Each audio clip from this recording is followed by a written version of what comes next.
This is Sports Biz Radio. Rob Thompson here, Adrian over there with draftdime.com. How you doing, brother? Not bad, not bad. Thanks for having me.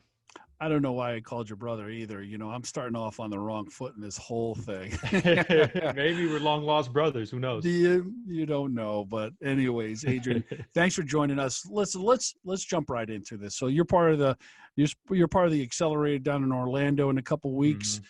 You're going to be pitching and your business. So let's talk about that. Let's just talk. Yeah, I mean, I'm actually a CPA. My background is in accounting. I got my master's in accounting from UCF, and I worked as an accountant for about 5 years. I worked for Verizon up in Lake Mary, and while I was working for them, my friend told me about daily fantasy sports. He told me about FanDuel and DraftKings, and it really piqued my interest. So I started playing it on the side, and I kind of created my own little algorithm to generate projections and like a lineup optimization tool in Microsoft Excel. And I was using this tool and I was winning. Like I was doing really, really good. And I'm like, man, this is working. I don't know what it is, but it's working. So I eventually, I quit my job at Verizon and I started, I guess you could say I became a full-time sports gambler. And I found out through a buddy of mine, a weird statistic, like only 5% of the people who play like DFS actually like win or make a profit. So that's when I came up with the idea to create draftdime.com, where I could share some of the tools that I use with everyone out there. So I created Draft Time, but originally all my tools, they were based in Microsoft Excel. So it was the website was a lot smaller, more of a hobby than a viable business. But before the start of this NFL season, I told myself, okay, I'm going to learn how to program. I'm going to learn full stack web development. That way I could get this website up and running, a web-based version of all of the tools that I offer. So I did that and I started advertising like crazy. And now, we're up to 600. I don't even know. The last time I checked, it was like 623 subscribers, all paid. So that's kind of how I got started with that. Was it just something that you did? Was it a hobby really at first? And you said, let me see where this goes, because when you have a hobby and you turn into a business, those are the things that's the magic space right there. Well, I mean, the whole sports gambling thing, it's the sports gambling, like, betting on daily fantasy, that was a hobby while I was working, as an accountant at Verizon.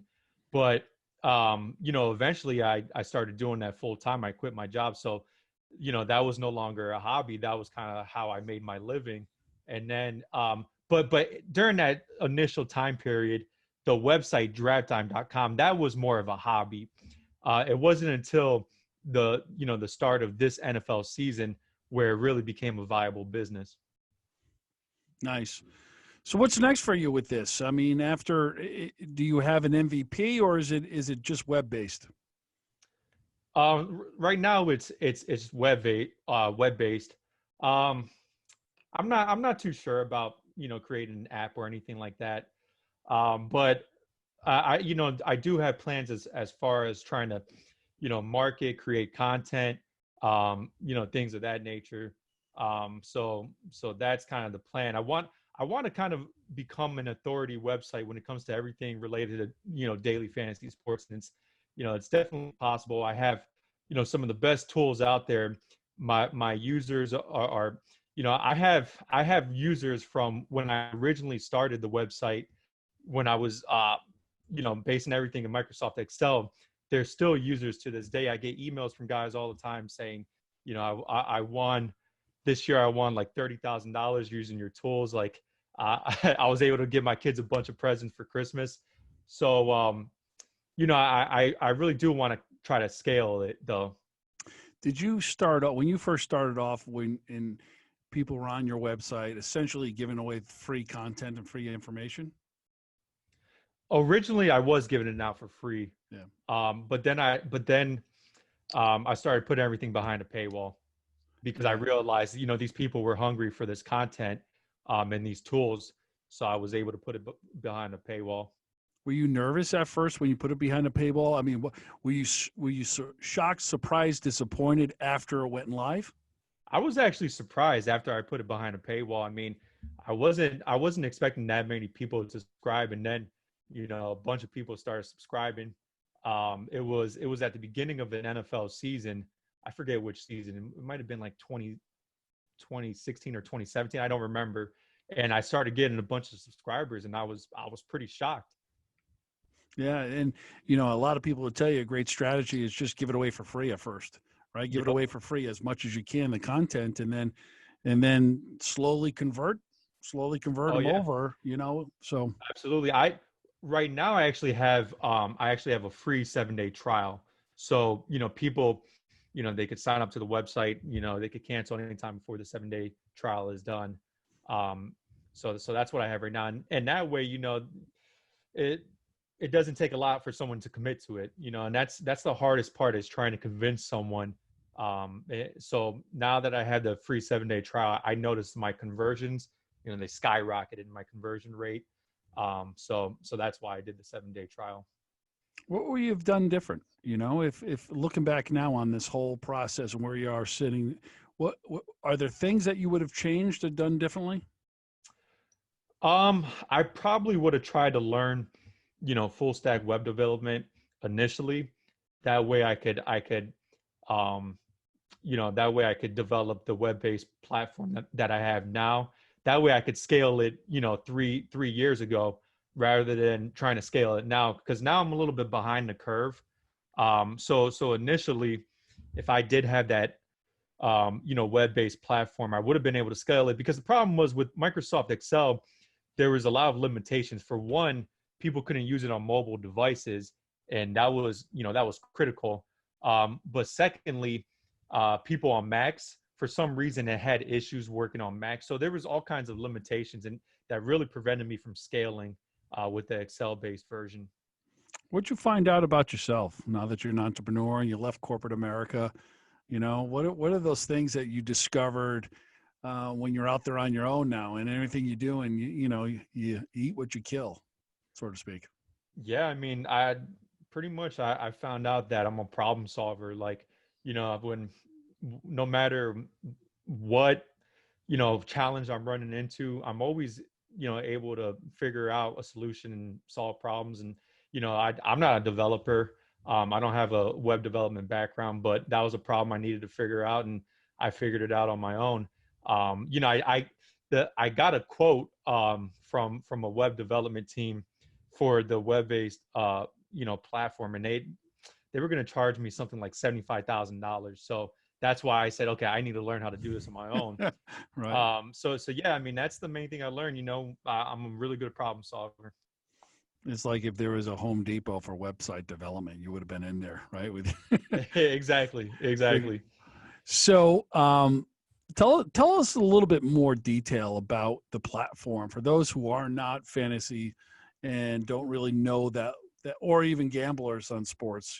Tell a little bit more about your platform. Yeah, so basically the way FanDuel and DraftKings work is you get to select players on a nightly basis. So tonight there's like 10 NBA games tonight. The slate starts at 7 o'clock.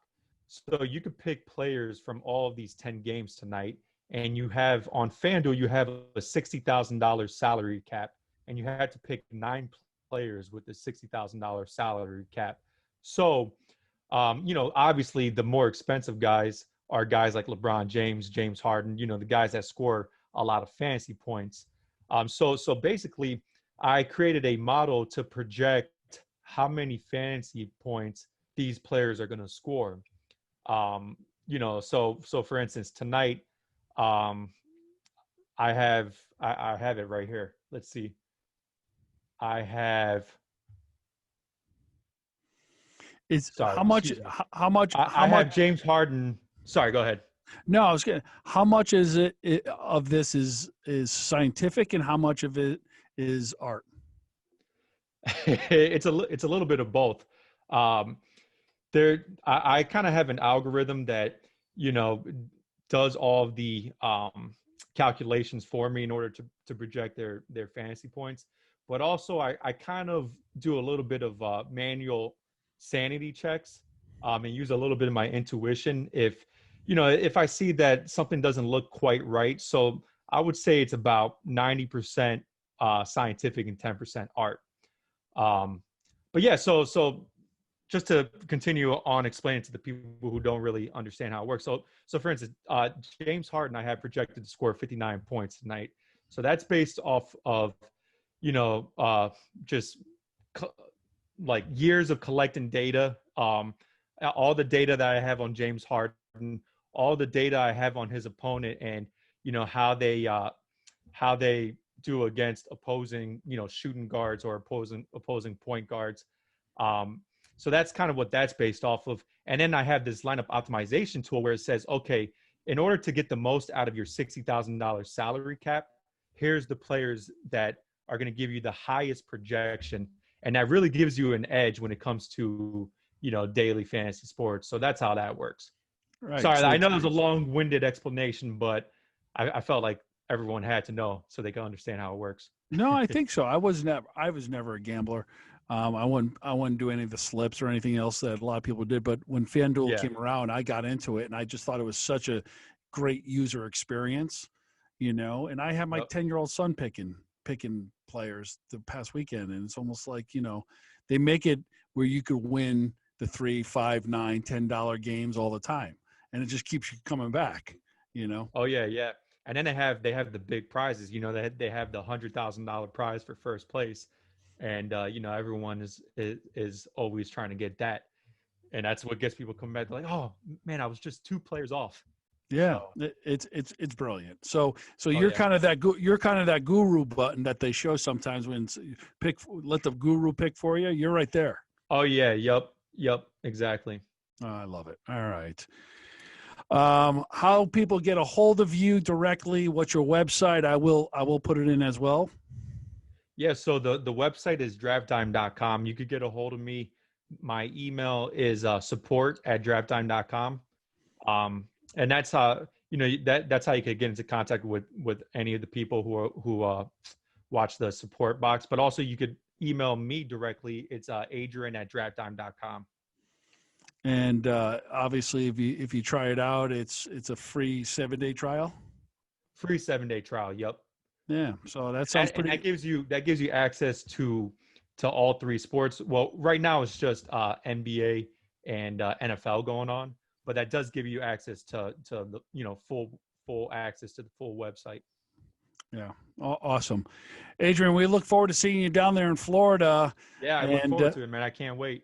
Oh, absolutely. And, everything that you're doing, congratulations for taking the leap, having the guts and courage to step out of, corporate America and chase your dreams. I think, a lot of people envy you and what you're doing. And so it takes a lot of courage to do what you're doing. So keep on going, man. We look forward to seeing you down there next week. I'm Rob. That's Adrian over there. You're watching Sports Biz Radio. Thanks everybody for joining us. We'll see you next time. Appreciate it. Take care, man. Take care.